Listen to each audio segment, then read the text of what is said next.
नमस्ते दोस्तों। आज हम मेवाड़ के इतिहास में आगे पढ़ेंगे। जो मेवाड़ का इतिहास था उसमें हमने महाराणा प्रताप के बारे में पढ़ रहे थे। कल उनके जीवन के बारे में थोड़ा सा परिचय लिया था कि उनका जन्म कहाँ हुआ, कैसे हुआ, उनकी माता कौन थी, पिता कौन थे, पुत्र कौन थे और पत्नी कौन थी। आज उसी महाराणा प्रताप के बारे में आगे पढ़ेंगे। प्रताप 1572 से लेके 1597 तक क्या करते हैं, शासन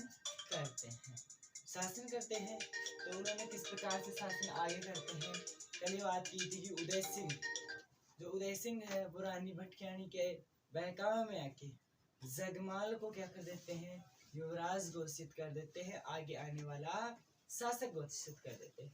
आगे आने वाला शासक कौन बन गया, युवराज। कौन बना था, जगमाल आने वाला शासक बन गया।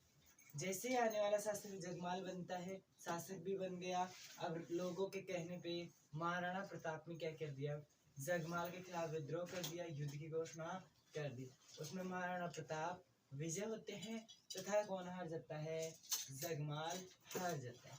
कौन हार गया, जगमाल। अब जगमाल को हराने के बाद जगमाल क्या करता है, मुगलों की सेवा में चला जाता है। इससे पहले इनका भाई एक शक्ति सिंह हुआ था, वो भी कहाँ चला गया था, मुगलों की सेवा में चला गया था। अब ये खुद शासक बन गए कब, 1572 में। शासक बनते ही क्या किया इन्होंने, एक प्रतिज्ञा धारण की।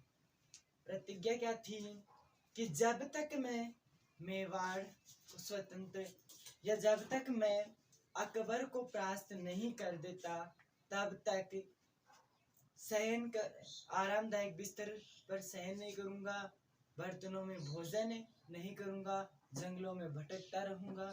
ये प्रतिज्ञा कर ली किसने, महाराणा प्रताप ने, कि मैं क्या करूंगा, इसमें शयन नहीं करूंगा और जो बर्तन है उनमें खाना नहीं खाऊंगा।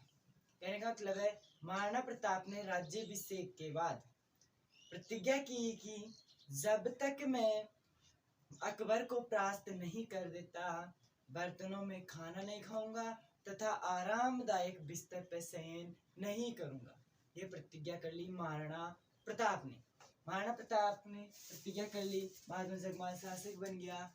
इसके बाद में कल हमने लिख लिए थे कि अकबर की अधीनता कौन स्वीकार नहीं करता, महाराणा प्रताप। महाराणा प्रताप अकबर की अधीनता स्वीकार नहीं करता, होता क्या है, 4 दल भेजते हैं। कौन कौन से, पहले नंबर पे भेजा जाता है जलाल खां को, पूरा नाम देखे तो जलाल खां कोची, ये आते हैं 1572 में।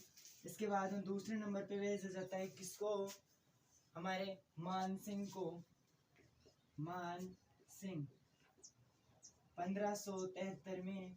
इसके बाद में अगला भेजा जाता है भगवान दास को,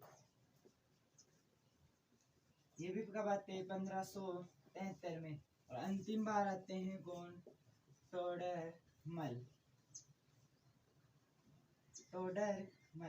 ये भी कब आए, 1573 में। इन दल का क्या मैं था कि ये दल आएगा, आके महाराणा प्रताप को समझाएगा कि यार तू अकबर के सामने क्या है, छोटा सी ताकत है। अकबर पूरे भारत का शासक है जो दिल्ली से शासन कर रहे हैं, सही बात है, और तू एक क्या है, छोटा सा शासक है, क्यों दुश्मनी मोल लेता है।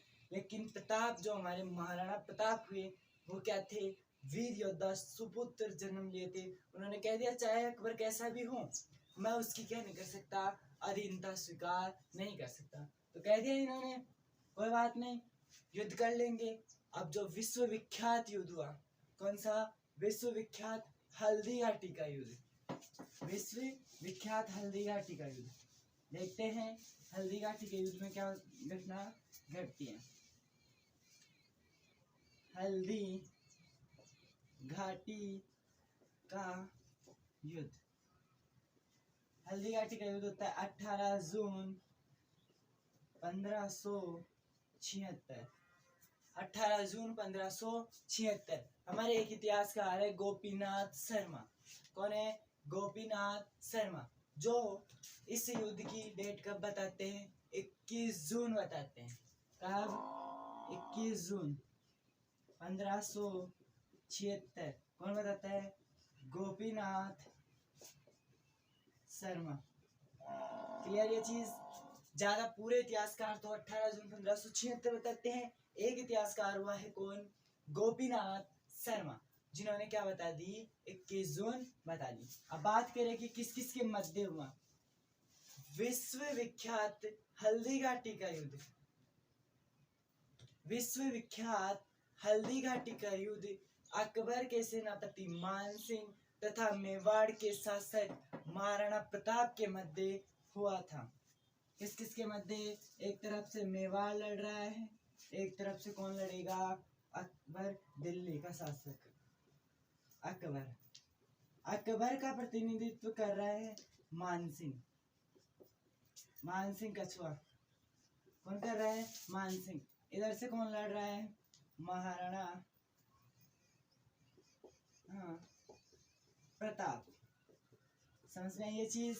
एक तरफ से कौन लड़ रहा है? महाराणा प्रताप लड़ रहा है, एक तरफ से लड़ रहे हैं हमारे अकबर के सेनापति मानसिंह। क्लियर? दोनों के युद्ध, जो हल्दी घाटी स्थान है हमारा राजसमंद जिले में पड़ता है, उस स्थान पे युद्ध करते हैं। एक ऐसा संकरा रास्ता है, इसके मध्य से इनको के द्वारा क्या किया जाता है? युद्ध किया जाता है। यानी कि दोनों तरफ पर्वत हैं, पर्वतों के मध्य क्या होता है? युद्ध होता है। इस युद्ध के अंदर होता क्या है? 2 विद्वान शामिल होते हैं अकबर की ओर से। कितने विद्वान? 2 विद्वान अकबर की ओर से शामिल होते हैं। नाम है एक का बदायूनी। कौन? बदायूनी। और एक है अबुल फजल। अबुल फजल। दोनों ने क्या की? इस युद्ध को आंखों देखा वर्णन किया है।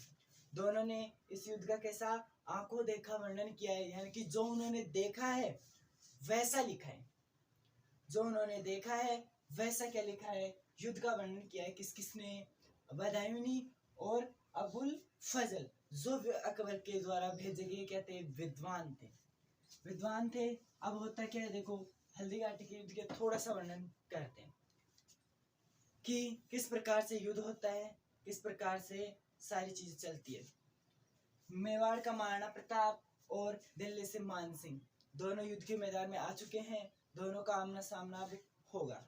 होता क्या है कि जब युद्ध चल ही रहा होता है, युद्ध अपनी चरम सीमा पे होता है, यानी कि महाराणा प्रताप किसको हरा देने वाले होते हैं? मुगलों की सेना को परास्त करने वाले होते हैं। तभी मुगलों की ओर से एक सेनापति होता है या सैनिक होता है, मेहतर खां।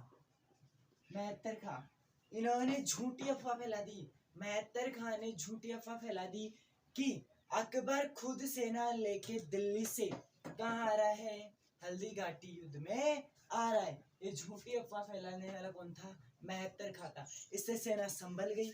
सेना से सोचा आगे जाएंगे तो वो अकबर मारेगा, और यहाँ रहेंगे तो महाराणा प्रताप मारेगा। इससे अच्छा युद्ध के मैदान में मर के वीर गति को प्राप्त हो। क्लियर ये चीज? मेहतर खां के क्या करने पे, झूठी अफवाह फैलाने से सेना रुक जाती है, एकत्रित हो जाती है, वापस से युद्ध प्रारंभ हो जाता है। इस बार क्या होते हैं? मानसिंह पे वार कौन करता है? महाराणा प्रताप।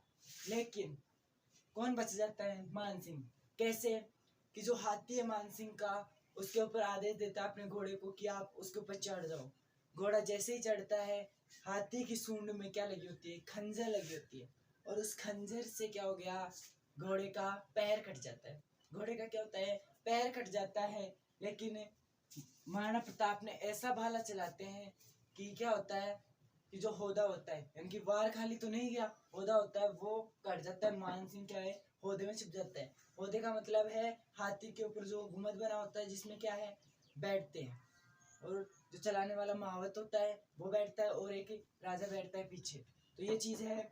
कौन? मानसिंह पर वार किया, खाली नहीं गया। अब चेतक क्या हो गया? घायल होना शुरू हो गया, क्योंकि उसका क्या कट गया था? पैर कट गया था। तो इसके एक सेनापति थे हकीम खां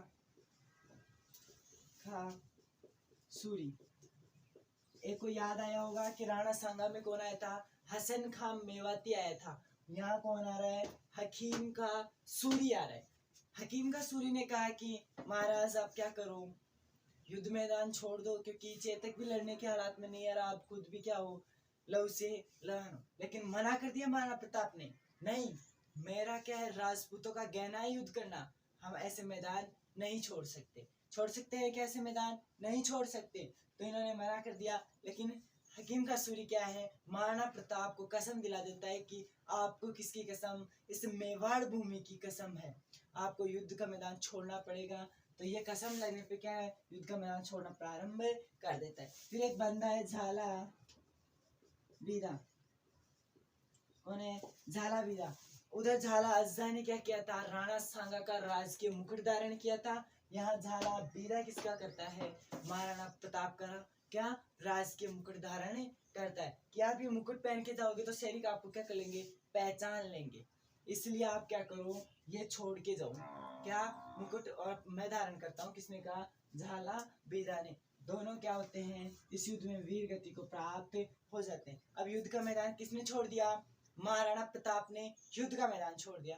युद्ध का मैदान छोड़ के दूर जाने वाले थे कि कुछ सैनिकों ने देख लिया कि महाराणा प्रताप युद्ध का मैदान छोड़ के जा रहे हैं, और उनके भाई जो मुगलों की सेवा में जा चुके थे, कौन से, शक्ति सिंह, मुगलों की सेवा में जो शक्ति सिंह जा चुके थे, उन्होंने देखा कि अपना भाई को कौन नहीं पहचान सकता, सब पहचान सकते, पीछे से देख के भी भाई को पहचाना जा सकता है। तो उन्होंने देखा कि यार जो हमारे महाराणा प्रताप है, मेरे भाई हैं, वो युद्ध का मैदान छोड़ के जा रहे हैं। एक स्थान है उदय नाला। अब कुछ इतिहासकार बताते हैं कि चेतक ने क्या उदय नाला क्या कर लिया था, पार कर लिया था। कुछ इतिहासकार बताते हैं नहीं किया। दोनों चीजें याद रखेंगे। अब होता क्या है कि शक्ति सिंह का सोया हुआ स्वाभिमान जाग जाता है, कहाँ, उदय नाले के पास। यहाँ चेतक की क्या हो जाती है, मृत्यु हो जाती है। महाराणा प्रताप पहली बार रोते हैं जिंदगी में। उनके जीवन में चाहे जितने संकट आए हों, लेकिन उन्होंने कभी रोया नहीं थे। पहली बार कब रोए, जब किसकी मृत्यु होती है, चेतक की मृत्यु होने पे पहली बार महाराणा प्रताप की आंखों में आंसू आ जाते हैं।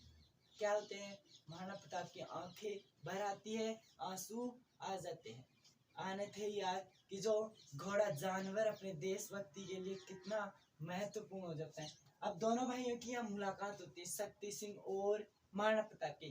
कहा जाता है दोनों गले मिलके आपस में इतना रोते हैं कि उदय नाला वापस से प्रवाहित होना शुरू हो जाता है। इससे युद्ध में क्या होता है, जो हमारे दो विद्वान आए, उनमें अबुल फजल क्या करते हैं, अपनी दाढ़ी रंगते हैं, यानी कि खून से क्या दाढ़ी ही रंग लेते हैं। ये क्या था, हल्दी घाटी का विश्वविख्यात युद्ध था, जो निर्णायक नहीं रहा। निर्णायक नहीं रहा, इसका कोई निर्णय नहीं निकला। ना तो अकबर विजय हुआ, ना महाराणा प्रताप विजय हुआ। अकबर का सपना पूरा नहीं हो सका, क्यों? क्योंकि महाराणा प्रताप उनकी अधीनता स्वीकार नहीं करते हैं। ये हमारा क्या होता है, हल्दी घाटी का युद्ध।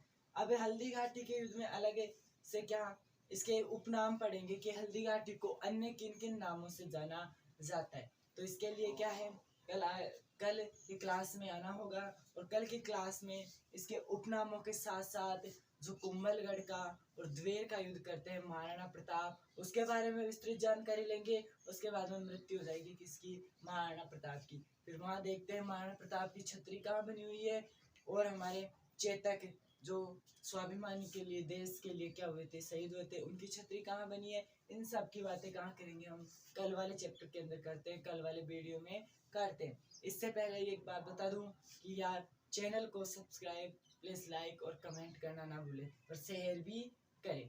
धन्यवाद, आपका साथ ऐसे ही बने रहे।